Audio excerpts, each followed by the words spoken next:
Hello everyone, I'm Mack in Black, and welcome back to Resident Evil Village, a Novelization Audiobook.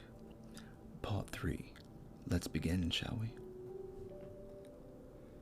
The blistering cold mountain air carved into Ethan's face as he kicked down the door of the barn and burst back out into the village. Slowly, yet determined, he walked around the side of the barn and saw a two-story home nearby. Though as soon as he took a few steps toward it, that's when Ethan noticed that perched on top of the roof of the house, there were two lichens keeping watch. "Ah, fuck it," Ethan said to himself as he immediately sprinted towards the house, up the stairs, along the outside of the building, and into the first door he came upon. The beasts on the roof were aware of his presence and began to howl and snarl as they clambered down from the roof to give chase to Ethan. Ethan instinctively barricaded the door he just entered with a large shelf, as he could hear creatures beginning to scramble about outside, searching for him. He spun around from the door he just blocked to find himself in a small kitchen area. His eyes were immediately drawn to a beautiful sight: a pump-action shotgun laying atop a diner table, as if it was a gift for Ethan sent directly from the Almighty himself. Beside it, there also lay a half-empty box of Steel Boy shotgun shells, which he promptly loaded into his newfound survival tool, rushing into the room to find his escape route.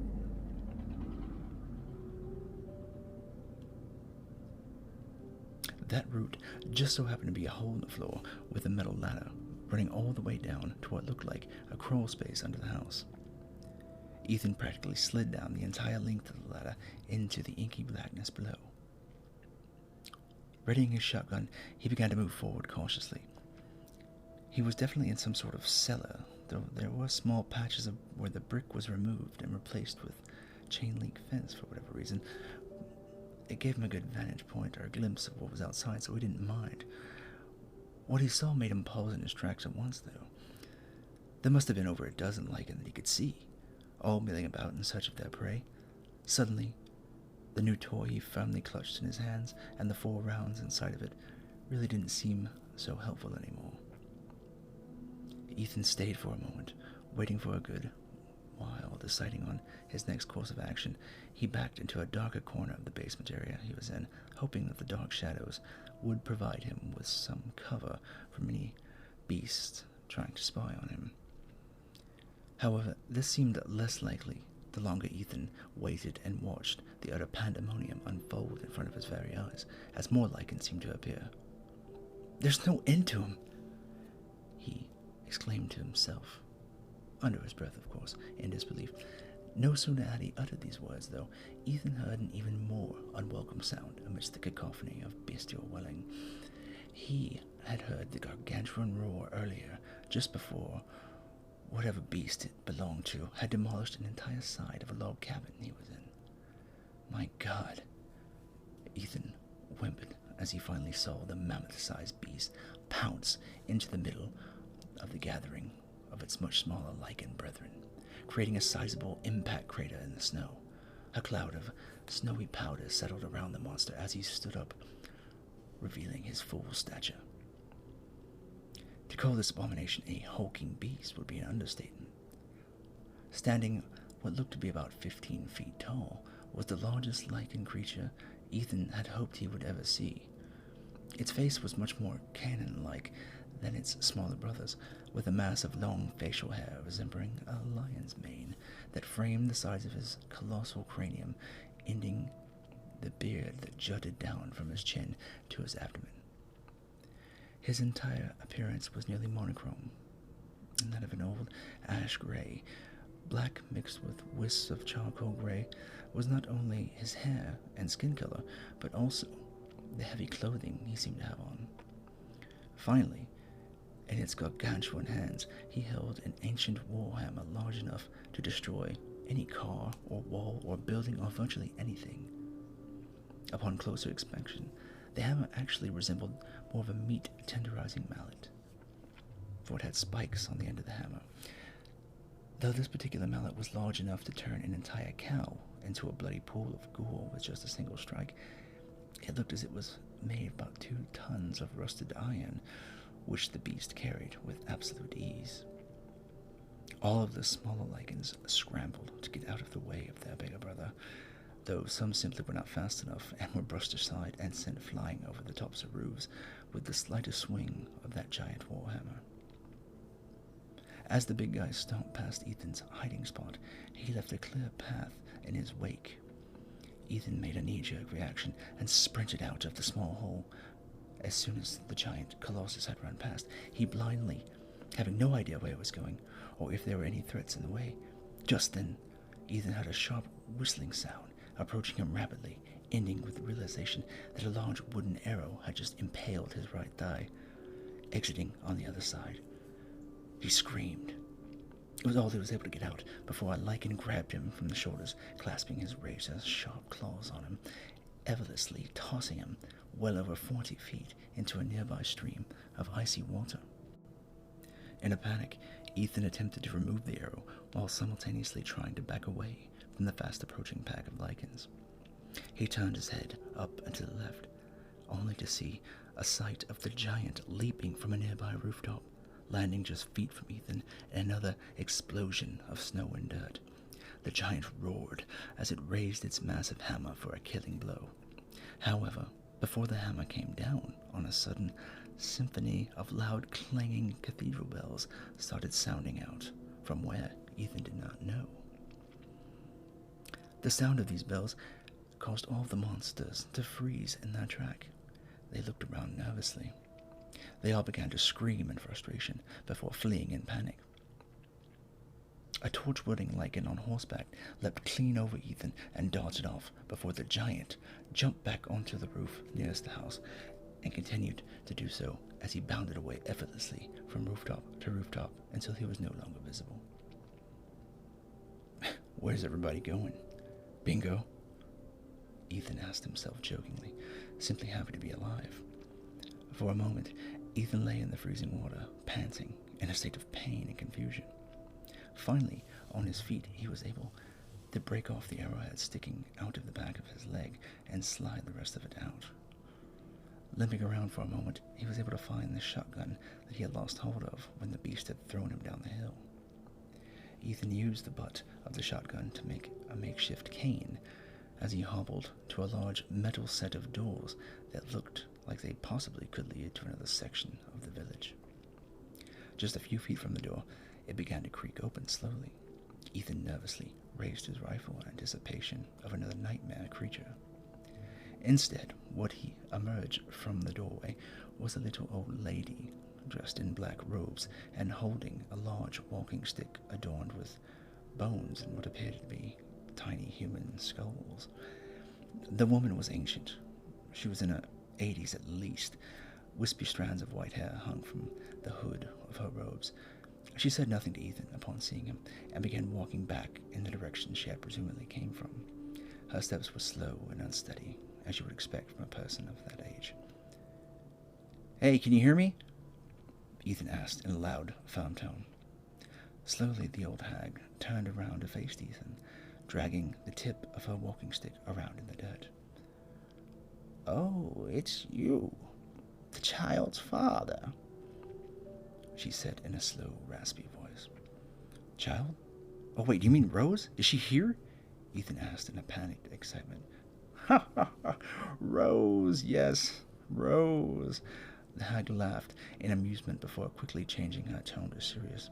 "She is a great danger.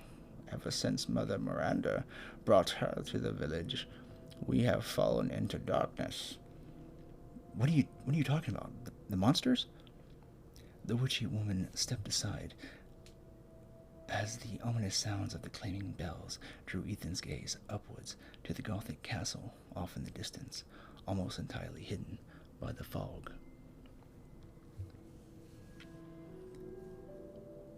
"The castle bells herald danger. They're coming," she gave as a vague warning as she began to shamble off again away from Ethan. "Wait! No, where's Rose? Who's Mother Miranda?" Ethan pleaded with her. Though the old woman would reply was, "The bells toll for us all. They're coming again," before closing the large metal doors behind her, as she wandered off in the direction that Ethan had just come from, cackling maniacally like the witch she so clearly resembled. "Wait!"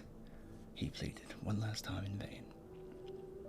She had locked the giant gate doors behind him, leaving Ethan no choice but to continue forward, towards the castle. Mr. Winter's mind raced with questions. The who, what, when, why, and how. Ethan had no answers of any of them. The old hag didn't know Rose's name, though, so at the very least his daughter must have passed through this village with someone, he hoped. Turning back in the direction of the village at the foot of the castle, Ethan noticed something scribbling in the frozen mud where the old woman had been standing. She had been etching some sort of design into the earth with her staff, some weird pagan-looking symbol. Maybe she really is a witch, or some kind of shaman, he mused to himself. This new section of the village was just as lifeless as the last. He examined a couple small houses along the way, only finding a couple of items of barely of any use to him, but no survivors. The path he was following led him to a small cemetery area, leading up to what looked like the main gate entrance to the castle beyond this large stone wall. "I've got to find the woman from the radio, Louisa," he remembered. The gate to the castle was locked by a large stone door, with an unusual relief carved into it. It seemed to be some sort of demon battling a young woman, only there were perfectly circular slabs of stone missing from where both figures' faces should be. To his right lay another dirt path leading to an unlocked wrought-iron gate, beyond which was another building. The steeple atop this structure and the old religious paintings outside were a clear indication of some sort of church or place of worship. Letting himself in, Ethan looked around the little chapel in confusion. Only 2 rows of pews and a couple chairs in the back, all facing the front altar. A very bizarre altar. The decor almost gave off a Roman Catholic vibe at first glance. However, on closer inspection, all of the paintings and murals and photos and tapestries that adorned the walls were highly unfamiliar to Ethan. They seemed to be strange pagan deities of some sort. It gave Ethan the creeps. He couldn't help but wonder what kind of disturbing rituals these people might have. He exited the little church quickly, and upon doing so came to the edge of a small field in which a crop of wheat grew wildly and looked unkempt. Several large iron pagan symbols were staked into the ground randomly throughout the wheat, as well as one ominous scarecrow clad in shredded black garb seemed to be lazily yet menacingly vigil over the crops. Beyond the wheat was a large house. That must be where the woman on the radio was calling from, he mused. Unfortunately, the only way to reach this destination was to make his way through the eye-high vegetation. Slowly, he pushed his way through the stalks of wheat and immediately became aware of the fact that he was not alone in there. He caught a glimpse of what looked like a wolf beast through the plants, which caused Ethan to sprint as fast as he could through this field. As he did, he heard the beast begin to give chase. Ethan could hear the monster snarling and slobbering right behind him. Suddenly, Ethan burst out from the wheat field directly in front of the house he was trying to reach. He quickly spun around, raising his weapon just as the lichen emerged. Pouncing towards Ethan, a mid-air shotgun blast to the thing's face pacified it immediately. 2 more lichens that Ethan hadn't even seen quickly followed suit. The lichens seemed to work as a team, attempting to ambush Ethan from either side. They nearly succeeded in blindsiding him, but Ethan was able to get off his last 2 shotgun shells in quick succession, right into the craniums of these wolfmen. Ethan nervously scanned the crops again for more potential threats. He was out of his precious shotgun shells, and now he had but a lowly pistol with just a few bullets. Luckily, there didn't seem to be any more lichens in the immediate area. Turning away from the crop, he was face to face with a long metal gate blocking his path to the house beyond. locked. To his right, a small cabin that looked like a gatehouse of sorts. Ethan pushed the door open without knocking, expecting it to be as empty as every other house he had visited. Instead, he was greeted with the shriek of a horrified young villager woman who thought her house was being invaded by monsters, no doubt. "Close the door, please," the lady said in a soft, exhausted voice. "Hey, what are you doing here?" Ethan asked, and then immediately realized that was a dumb question. Clearly, she lived here and was probably wondering the same thing about him. Are you okay?" he asked sincerely. The woman simply hung her head in grief before stepping aside to reveal an injured old man sitting on the floor beside her. The old man held up a machete towards Ethan upon approach. "Stay back," he grumbled. Ethan raised his arms, slowly showing his empty palms in an attempt to show the old man that he did not mean him any harm. "Please don't hurt us," the young woman begged. "Whoa, it's okay. I'm not going to hurt you," Ethan assured them. "I'm just glad to see more normal people, at last. Have you seen any other survivors?" "No. They're all in Louise's house, and she's not answering the gate. It's locked," explained the lady. "Quiet, girl," the old man grumbled from the floor. "He's an outsider." Just then, a dull roar of many howling voices broke the silence outside of the little house and began to grow louder and closer. "Shit, we're sitting ducks here. Can you walk, old man?" Ethan began to urge his way towards the villagers. "No," the girl confessed through teary eyes. "One of the monsters, they cut him. He's lost a lot of blood. We have to get him into Louise's house." "Shh, quiet," Ethan shushed her. "Stay here. I'll be right back. I'll find us a way in, I promise." The girl nodded her head swiftly. Her large doe eyes offered gratitude and cautious optimism. Ethan climbed out the back window of the small cottage to have a look around. A garbage can in this area gave him just enough height to climb up and over Louise's gate. First, Ethan tried the front door of the house. It was, of course, locked. He then unlocked the gate to allow the girl and her father to pass through. With his daughter's help, he was able to hobble out of the cottage and through the gate before collapsing on the front step of Louise's house. The girl began banging on Louise's door. "Louisa, open up! It's me, Elena!" Elena, Ethan thought.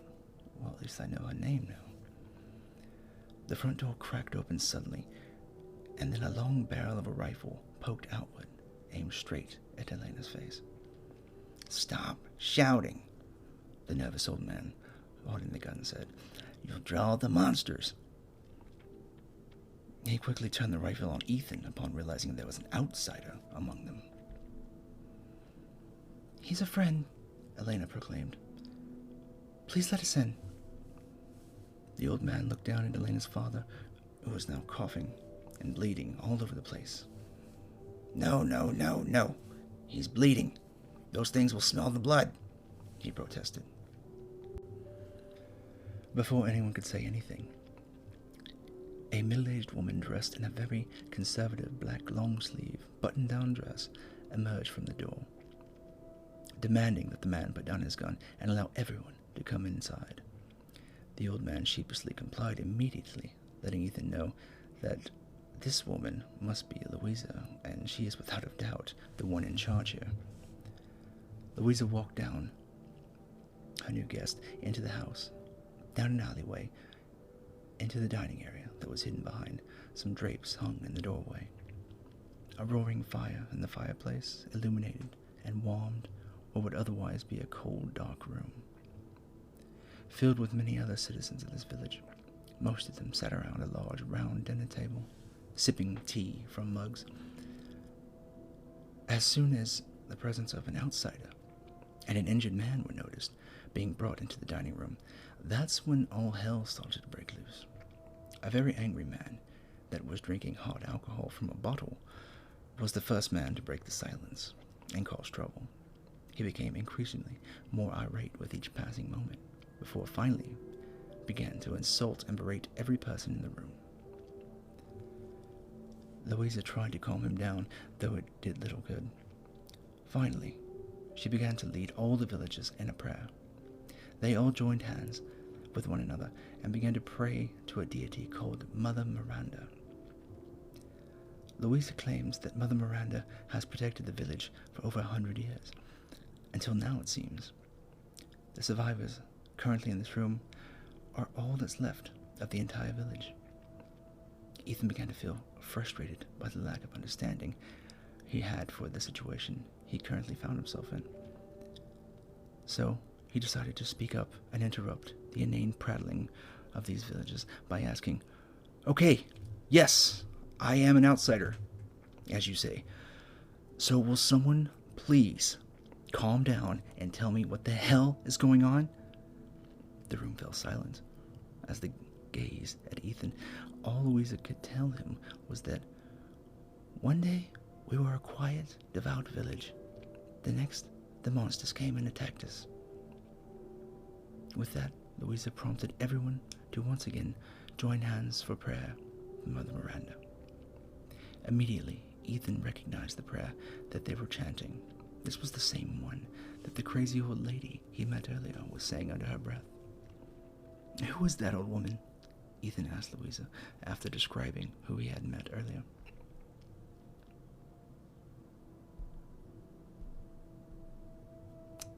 "That old hag?" asked Elena's father. "She's dumber than a box of rocks." Suddenly, he was up on his feet and was beginning to chuckle despite his injury and loss of blood. "Quiet," urged Louisa. "There is wisdom in that old woman's devotion to Mother Miranda." His chuckling became louder, more maniacal, until it stopped abruptly, and Elena's father started to moan and wince in pain, extreme pain. Finally, he let out a scream before grabbing a knife from the table, and with all his might, cleaving it directly into Louisa's shoulder and clavicle, wedging it deep into her chest. Blood splattered everywhere. Louisa collapsed dead to the floor. Everyone around them screamed. Elena's father leapt straight up to the ceiling and hung menacingly from the ceiling upside down. He looked at Ethan and bore his teeth at him, which now took on a frightening, jagged canine appearance, rather than what he had just experienced a moment ago. Elena screamed for her father, but Ethan pushed her out of the way, back into a hallway leading away from the dining room. Ethan followed closely behind, as she screamed in horror, witnessing her father rampaging amongst the few remaining survivors, tearing them each apart, his only with his teeth and his bare hands, killing them all. Ethan stood between Elena and her father now, as he was now more beast than man. "Stay back," Ethan commanded, and he raised his pistol. In an instant, he charged at Ethan, tackling him down to the ground, despite Ethan firing a shot right into the creature's chest. The two of them struggled on the ground for a moment before Elena called out, "Daddy?" which caused her once loving father to turn his attention up and away from Ethan just long enough for Elena to blow her father's head clean away, it would seem, with a shotgun she had found on the wall behind them. "I'm so sorry, Father," Elena said over his body. "That wasn't your father anymore," Ethan assured her. "Come on, let's get out of here." The two of them made their way into the large garage where a beat-up old truck just sat waiting to be used. Elena was leaned over the hood of the truck, sobbing for her father, and God knows who else she may have lost due to all this. Ethan began searching for tools, supplies, anything they might be able to use and get the hell out of this place, as the fire was spreading quickly. Elena's father had started a massive fire in the living room due to his rampage. That was now spreading through the rest of the house, and extremely fast. Searching through random cabinets and drawers in the garage, Ethan came across the keys to the old truck they had passed. "Elena," Ethan reassured her by putting his hand on her shoulder, "I'm about to ram this truck right through the wall so we can get the hell out of here. Please, just stand back for a moment." Elena nodded and backed away.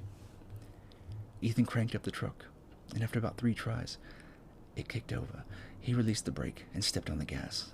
The truck lurched forward, crashing through the first set of walls of the garage. He reversed it and tried it again. This time, though, there was simply too much debris in the way for the truck to make it through the second wall. And instead, the front tires and axle ramped up on a large piece of debris, stopping the truck in its track, tilting it upward a bit. The fire was spreading into the garage now. "Ethan," Elena screamed. "What do we do now?" "We go up." He pointed to how the front end of the truck was now elevated upward, almost reaching the broken set of stairs. They could reach it to the second floor and be on their way out through the third. Elena nodded. Ethan took her hand and helped her climb up the truck and onto the stairs. "Keep going," Ethan shouted. "Up and out." The two of them made it to the final turn in the staircase that leads to the attic. The wood of the stairs was broken and cracked. "Hang on, let me help you up," Ethan said, as he went up first to find solid footing and extended his hand down to Elena. "Thank you, Ethan," she said, as they both stood at the top of the stairs for a moment. Ethan pointed to a nearby window and told Elena that was where they were getting out. Thank God. But then what? "This village is full of monsters. We can't fight them. There are too many," Elena said. "Hey, don't talk like that. We'll find you a safe house. We'll put you in it. We'll keep you there until I can find my daughter. My hunch, she's in that castle." "No. That place is full of nothing but blood and death. And I don't want to be alone while you're..." Suddenly, a figure moved in the smoke, spreading down in the fire below them. "Father?" "Elena, no! That's not him. That's not him anymore." Elena, overfilled with emotions, has a momentary lapse of judgment and decides to rush to her father despite Ethan's objections. "Elena, the floor's too weak down there. It's too dangerous." Halfway down the broken staircase, Elena realizes her mistake and begins to turn and reach for Ethan's hand. But it's too late. The heat from the fire, combined with the old rotted wood of the staircase, it collapses. Elena plummets 2 flights of stairs down into the raging inferno below. Ethan is in shock about what just happened. He couldn't save her. He couldn't save anyone.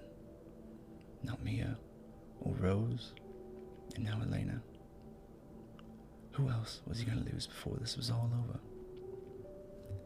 He knelt on the top of that staircase in deep thought for a lot longer than he probably should have, before finally climbing to his feet and making his way to the window that led out of the house and down to solid ground.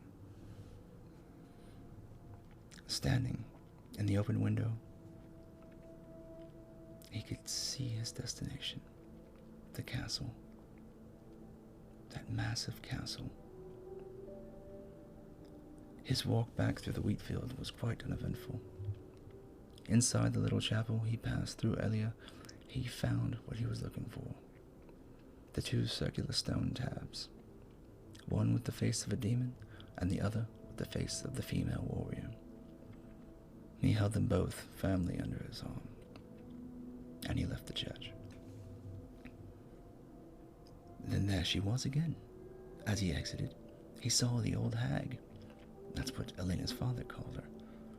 She was standing directly outside the house of the doors of the church, seemingly waiting for Ethan to run into her. Again, she was scribbling pagan symbols into the mud with the tip of her walking stick, as she rambled on yet again. "Death, yes. Death has visited them all," she cackled with a piercing, insufferable tone. Ethan swiftly walked away from that crazy old bat. If he ever sees her again, it'll be too soon. Standing in front of the castle gate, Ethan inserted each of the 2 key slabs and rotated them until the carvings were as they should be. The slabs made a satisfying sound as they clicked into place, and the gate slowly opened. He pushed the heavy doors open and passed through them. There before him was the imposing castle. Ethan stared up at it. "Nothing but blood and death, huh?" he said, allowing him to think of the words that Elena had just used to describe them before she had passed. Nothing but blood and death.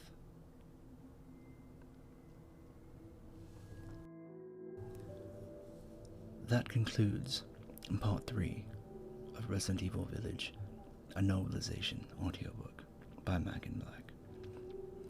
Thank you for listening. Please like and subscribe if you enjoy these audiobooks, and I will keep producing them as swiftly as I can. Just remember, I love you, and good night.